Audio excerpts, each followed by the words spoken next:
जय माता दी। आज मैं आपको चटपटा माता की पूजा विधि और कैसे इसको किया जाता है, मैं इसके बारे में आपको बताऊंगी। तो सबसे पहले जब हम मान्यता मानते हैं कि हम चटपटा माता, अभी हम किसी अपने काम को पूरा करने के लिए मान्यता मानते हैं और वो देवी माँ हमारी सबसे मान्यता हमारी चटपट पूरा करती हैं, तो हम चटपटा माता को खिलाते हैं। तो इसमें सबसे पहले हम 14 से 2 जोड़ी अगर हम खिला रहे हैं तो 14 सुहागनी, अगर 1 जोड़ी खिला रहे हैं तो हम इसमें 7 सुहागनियों को बुलाते हैं।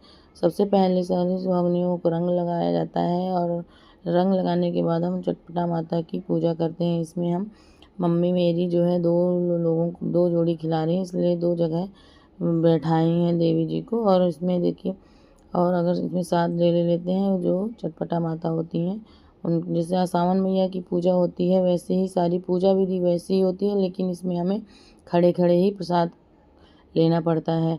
और इसमें सवा पाव मिठाई रहती है और इसमें और कटोरी के नीचे केले के पत्ते रख लेते हैं। पहले तो केले के पत्ते में ही खिलाया जाता था, लेकिन अब कटोरी के नीचे ही रख लेते हैं।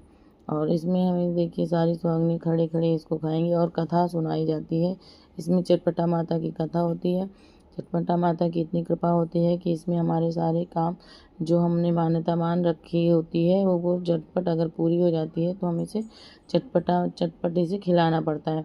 तो इसीलिए हम जो इसको खिलाते हैं। और बहुत ही मनोकामना पूर्ण करने वाला ये व्रत है, आप रखिए ज़रूर। और अगर आपकी पूजा मान्यता पूरी हो जाती है तो आप इसे झटपट खिलाइए ज़रूर। और इसमें तुरंत ही प्रसाद ख़त्म करना पड़ता है। और ये सब लोग जो है कथा सुनने के बाद प्रसाद ग्रहण करती हैं सारी सुहागिनी, और सारी सुहागिनियों को सुहाग दिया जाता है पूजा करने के बाद।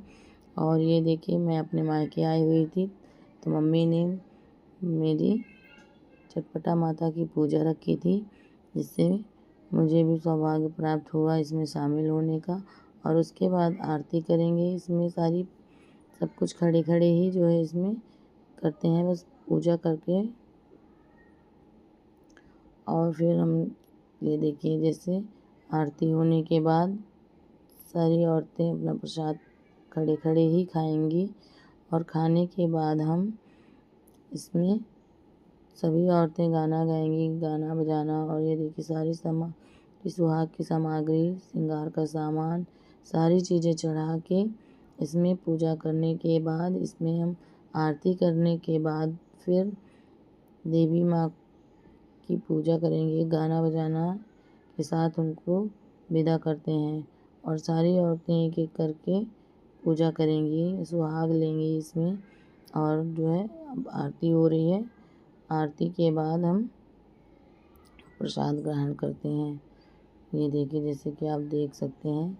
और मैं आई हुई थी मायके तो मम्मी ने खिलाया था, तो मुझे भी सौभाग्य प्राप्त हो गया उनका प्रसाद ग्रहण करने का। और इस पूजा के दौरान अगर आप कोई मान्यता मानते हैं तो आप मानिए, और झटपट इसको पूरा अगर हो जाता है तो इसको झटपट ही खिलाना चाहिए। इसको बहुत दिनों तक छोड़ नहीं देना चाहिए कि बाद में खिलाएंगे। अगर आपकी मान्यता पूरी हो जाती है, देवी माँ आपकी प्रार्थना सुन लेती हैं, तो आप इसे झटपट ही खिलाइए और अपनी मनोकामनाएं पूरी कीजिए। बहुत ही शक्तिशाली व्रत होता है ये। इससे सावन मैया की पूजा होती है।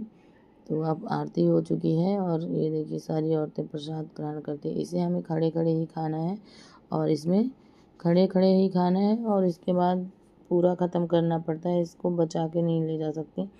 सावन मैया में होता है तो हम लोग जो खाए प्रसाद ग्रहण किए तो खाए, नहीं तो लेके चले जा सकते हैं घर। और अगर से नहीं खाया जाता तो दूसरे। और इसमें ये देखिए, खाने के बाद सारी औरतों को, सारी सुहागनियों को जो देवी का रूप होती हैं उस समय, और हम सभी औरतों को विदा करते हैं गेट तक। और गेट तक विदा करने की ये मान्यता होती है। गेट तक विदा करने के बाद वो वापस आ सकते हैं, लेकिन गेट तक हमें इन्हें पूरे आदर सम्मान के साथ विदा करना पड़ता है। और ये देखिए सारी, वैसे तो एक जोड़ी में 7 और सुहागनी होती हैं, लेकिन मम्मी मेरी 2 जोड़ी खिलाई हैं, तो इसलिए इसमें 14 सुहागनी हो जाती हैं। तो आप भी ज़रूर